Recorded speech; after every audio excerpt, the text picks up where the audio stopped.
সাহাবী বলছেন নবী কেমন ছিল জানো? যার সারা অঙ্গ একসাথে দেখলে সবচেয়ে সুন্দর, প্রতি অঙ্গ আলাদা আলাদা দেখলেও সবচেয়ে সুন্দর।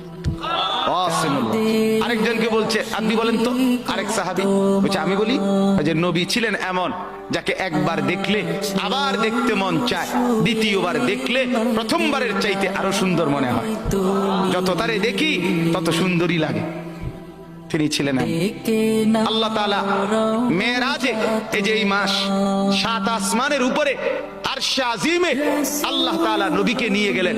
যখন আরশের উপরে আল্লাহ তাআলা রাসূল সাল্লাল্লাহু আলাইহি সাল্লামকে দাঁড় করাইলেন, এইবার আল্লাহ বললেন বন্ধু কোনানে আনছি জানেন? আপনি জানেন কোথায় আনছি আপনারে?